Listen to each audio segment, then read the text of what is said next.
자, 여러분 안녕하십니까? 김영선 박사의 그 부동산 투자 연구소에서는 부동산에 투자하고 싶은 많으신 분들한테 부동산에 관련된 기초 지식을 설명을 드리면서 어떻게 부동산 투자를 해서 돈을 좀 벌 수 있을까? 부자가 될 수 있을까? 그런 내용을 가지고 여러분들에게 그 강의를 하고 있습니다. 자, 오늘은요, 아주 그 부동산에 있어서도 부동산 공법 굉장히 광범위하죠.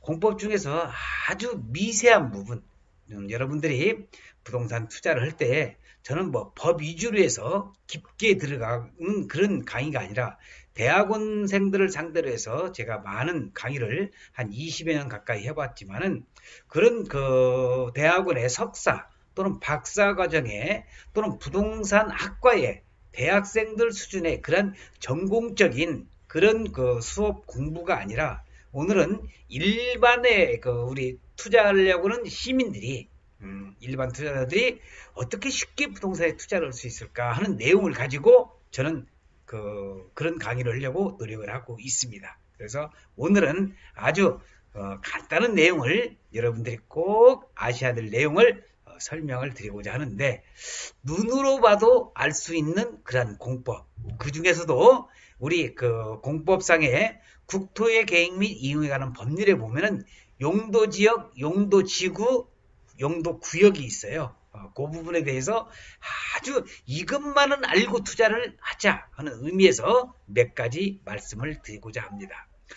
저는 현재 용인시 처인구 원산면 그 SK 하이닉스 그 클러스터 산업단지가 135만 평이 개발되면서 거기에 확정이 됐죠. 그래서 그 SK 하이닉스가 들어선 주변에 그 원산 면사무소 인근에서 그 현지에서 부동산 투자 연구소 김영선 박사의 연구소를 운영하고 있는 땅은 거짓말하지 않는다의 저자 김영선이라고 합니다.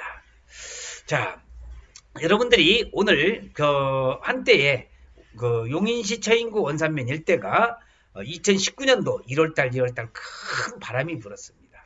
그러자 3월달에 용인시에서 경기도에 올려서 국토교통부와 또는 경기도지사가 그 토지거래 허가 구역으로 원산면 전역을 허가구역으로 지정했다는 것만 봐도 그만큼 부동산 투기라든지 부동산 지가가 급격하게 상승될 우려가 있는 지역이기 때문에 토지거래가지고 지정을 했습니다.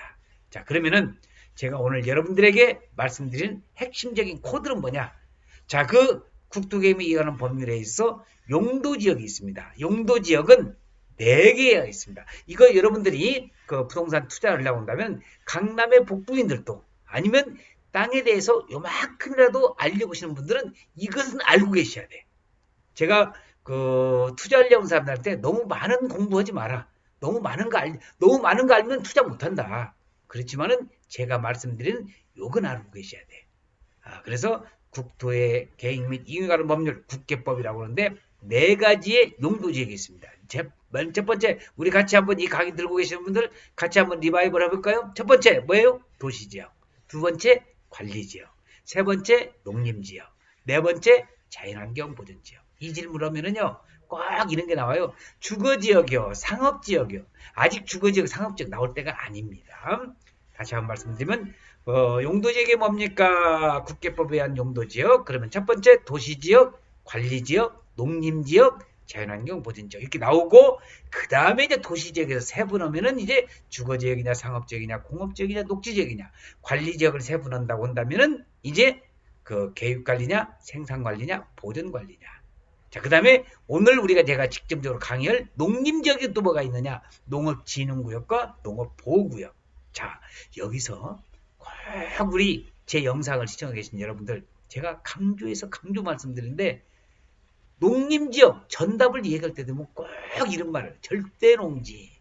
그 땅은 절대농지라서 가격도 싸고 그건 개발이 안 돼.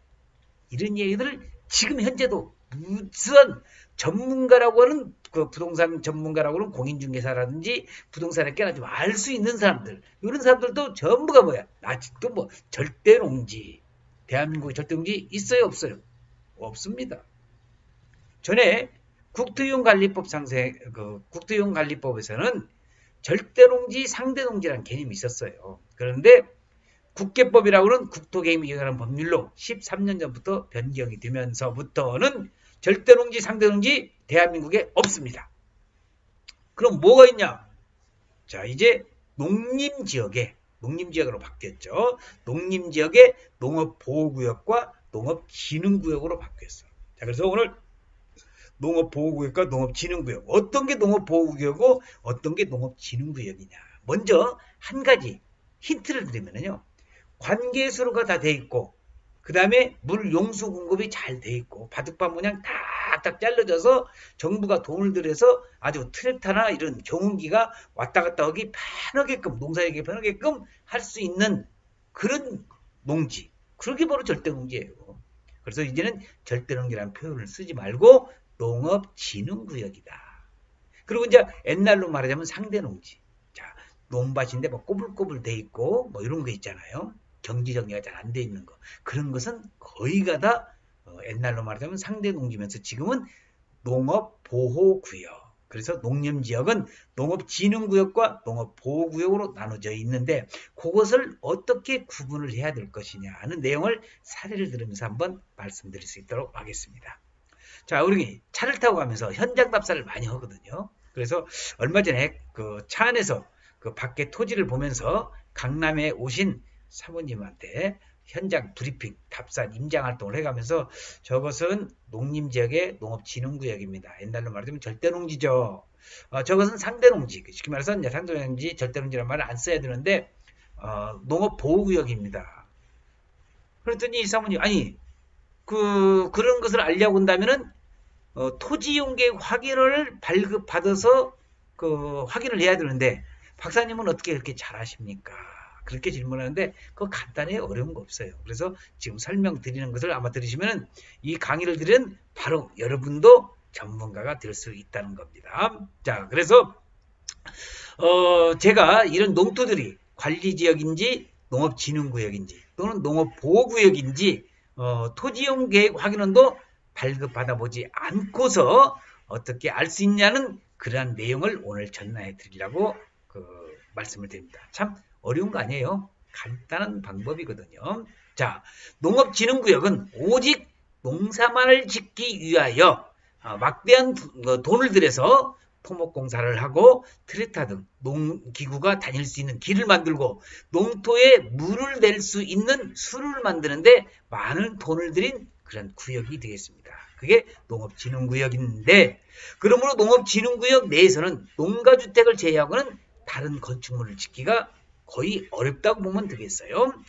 그리고 농업진흥구역 내에서는 앞으로 식량이 무기화될 수가 있죠. 그래서 우리나라 같은 좁은 땅덩어리에서 이런 농업진흥구역을 다 뭐 공장용지라든지 도시화시키는 도시화 용지로 만들어버리면 나중에 식량 무기 전쟁, 전쟁이 된다고 한다면은 아주 큰 문제가 발생하죠. 그래서 식량이 무기화될 수 있는 가능성에 대비하여 농업진흥구역은 실제로 다른 용도로 전용하기가 쉽지가 않습니다. 우리 식량의 무기화 말씀 많이 들어보셨죠? 그 식량의 무기화라는 것은 뭐냐면은 가령 석유의 무기화가 되어서 산유국에서 중동이나 이런 데서 우리나라한테 석유를 공급하지 않겠다. 그런다고 한다면은 우리는 석탄 떼고 살면서 자동차도 운전 못하면서 어떻게 자전거 타고 다닌다고. 그러면은 뭐 아주 곤란한 상황에 처해 되겠죠. 또 공업으로 먹고 살겠다고 우리나라가 지금 공업화로 많이 진전이 되고 있잖아요. 공업으로 먹고 살겠다고 논밭을 전부 이제 공업용지, 도시화 용지로 만든다고 한다면은 식량 생산국에서 다른 영토가 넓은 그런 식량 생산국에서 우리나라에다가 쌀이라든지 농산물을 팔지 못했다고 한다고 한다면 이런 식량의 무기화가 된다면 우리는 어떻게 되고 있어요? 아직 겪어보지를 못해서 피부로 못 느끼시는 것 같은데 우리는 어떻게 굶어 죽을 수밖에 없잖아요. 그래서 우리가 꼭 알아야 될 것은 농업진흥구역이라고 하는 옛날 말하면 절대농지 이것을 함부로 전용을 하지 않는다는 것이 우리 정부의 농업정책의 근간이 되는 겁니다. 농업보호구역의 입지는요. 농업진흥구역에 물을 공급하는 저수지 반드시 있기 마련인데 이 저수지 위에 논밭들은 거기가 농업보유구역에 속한다고 보면 됩니다. 옛날 그 골짜기에 만들어진 천수답 많이 들어보셨죠? 천수답이라고 하는 논밭들이 전부 농업보유구역에 들어가는 것인데, 그러나 농업진흥구역, 절대농지, 그 농업진흥구역에 대비하여 농업보유구역은 투자한 공사비도 없고 옛날부터 농사 짓는 짓기가 힘든 땅이었으므로 그 일명 말하는 골짜기 논 같은 거 그런 거 있잖아요. 골짝밭이라고 부르는 산골짜기의 논밭 있잖아요. 그래서 이런 농업보유구역은 건축을 할 수 있는 게 조금 농업진흥구역보다는 뭐라고 범위가 좀 넓다고 봐야 되겠죠. 다시 말하면은 농업보유구역에서는 일부 집을 지을 수 있다는 겁니다. 집을 지어서 사람이 산다면 허벌판에 여름이면 농약 냄새가 코를 찌우는 농업보호구역이 살기가 좋을 것인지, 아니면 산골짜기 호젓한 농업보호구역이 더 살기 좋을 것인지는 이것은 여러분들이 생각해 보시면 알 수 있는 거 아니겠어요? 자, 그래서 우리가 지금 여기 나와 있는 그 내용에 있어서 사진이 여기 다시 이제 나오는데, 자, 여러분들이 알아두셔야 될 내용이 이제 국회법에 의해서 관리지역이라는 말을 많이 씁니다. 관리지역이라는 것은 옛날로 말하자면 준농림지역 또는 준도시지역이라고 해서 많이 썼었는데, 자, 쉽게 설명한다면 면적이나 규모가 농업진흥지역에 알맞지 않는 산기슭의 땅이나 농업진흥구역 주변에 그 짜투리 땅들 있잖아요. 네, 그래서 지금은 관리지역도 이제 세분해서 계획관리냐, 생산관리냐, 보전관리냐. 여기서 꼭 알아둬야 될 것이, 계획관리지역이 비싼 건 알고 계시죠? 왜 비싸요? 계획관리지역은 건폐율이 40%야. 보전관리와 생산관리는 20%야. 그것뿐만이 아니고 계획관리는 우리가 용도를 쓸 수 있는 다른 용도로 개발할 수 있는 용도가 좀 다양하게 되어 있는 만큼 보전관리와 생산관리는 좀 한정이 되어 있어. 그렇기 때문에 계획관리가 비싸다는 것 아주 이렇게 유추해내면 되겠습니다. 자, 그래서 지금은 이제 관리지역도 세분해서 계획관리, 생산관리, 보전관리 나누어서, 계획관리 지역인 경우 예를 들어서 100평의 땅 위에다가 건물을 짓는다고 한다면 건폐율이 40%이기 때문에 40평에 그냥 1층을 지을 수가 있다고 생각하시면 되겠습니다. 자, 그러므로 부동산 공법에 대해서 어느 정도 기초만 알고 있어도 차를 타고 지나가다 보면은 일일이 토지용계획 확인을 번거롭게 발급하지 않아도 이 지역이 어느 용도 지역의 땅인지 대충은 알 수 있다는 겁니다. 그래서 제가 아까 강남에 사모님 현장 답사 딱 하면서 그러니까 박사다고 그러는데 아니에요. 이 내용을 듣고 계시는 바로 여러분들도 이제 차를 타고 가시면서 김영선 박사가 얘기한 대로, 아하, 관계 순화가 되어 있고 바둑판 모양으로 다 떠서 저건 농업진흥구역이구나. 아, 이건 농업보호구역이겠네. 딱 가시면서 또 짜투리 땅이나 이렇게 좀 있으면, 아, 이것은 관리지역 중에서도 계획관리냐 또는 보전관리냐 또는 생산관리냐 이런 거 구분할 수가 있거든요. 또 자연녹지냐 이런 도시지역에 이런 것을 이제 구분할 줄 아는 것이 전문가인데, 여러분들께서는 이 영상을 듣고 계신 분들이 아주 전문가라고 하신다고 하면은 좀 더 깊게 들어가셔야겠지만, 우리 부동산 공부 너무 할 것 없다니까요. 투자해서 돈을 벌고 싶은 투자자 같으면은 아주 제가 말씀드린 아주 쉬운 이런 기본적인 내용만 알고 계셔도 투자하는 데는 전혀 어려움이 없습니다. 자, 그러면은 이제 농사 짓는 이 위의 용도로 사용할 수 없는 농업진흥구역의 땅값이 제일 적을 것이라는 것은 우리들이 상식적으로 알죠. 농업진흥구역 땅이 가장 싸요. 농업보호구역의 값이 조금 더 나갈 것이고, 관리지역의 땅은 그 중에서도 계획관리가 좀 더 가장 비쌀 것이고, 이런 내용은 여러분들이 기본적인 상식으로 아마 알고 계실 걸로 저는 판단이 되고 있습니다. 자, 그러면은 이런 건 누구나 할 수가 있지만 부동산 공법 그 자체를 공부하지 너무 안 하려고 한다. 제가 공부 많이 하지 말라고 그랬지 공부를 하지 말라는 건 아니에요. 자, 그래서 이런 기본적인 것을 좀 알고 있으면은 부자가 되기는 어렵지 않다고 판단이 됩니다. 그래서 땅값이 올라가는 것은 거의가 다 관리지역이라고는 그 중에서도 계획관리, 보전관리, 생산관리, 그 다음에 농업보호구역, 제일 안 오르는 것이 농업진흥구역이 되겠습니다. 자, 그래서 어떤 그 전철이 들어온다. 농업진흥구역에 그래서 농업진흥구역 토지를 매입한다고 한다면 나는 바람직하지 못하다고 봐요. 무슨 얘기냐? 제가 한 3년 전에 경기도 평택시 팽성에 여러분들 500만 평의 미군 기지, 험프리 기지 들어온다는 거 그래서 잘 알고 계실 겁니다. 그래서 그 주변에 렌탈하우스도 많이 짓고 이 그 미군 험프리 기지가 들어오는 그 팽성 주변이 거기가 그 옛날로 말하자면 절대농지, 지금 절대농지를 말을 쓰지 말라고 그랬는데 저도 종종 그 가까운 데가 절대농지 말 나오는데 되도록이면 안 쓰는 게 좋아요. 뭐요?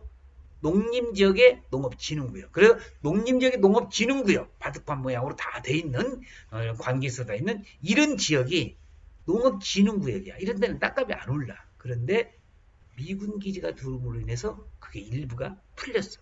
그런 풀릴 수 있는 지역에 토지를 산다고 한다면은 그것은 대박이다 하는 것을 말씀드립니다. 그러면은 여러분들이 이 그 영상을 들으시면서 그래?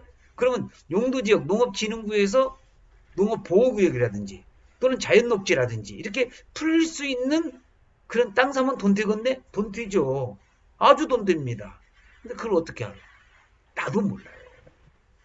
부동산을 40년 연구한 저도 모른다니까요.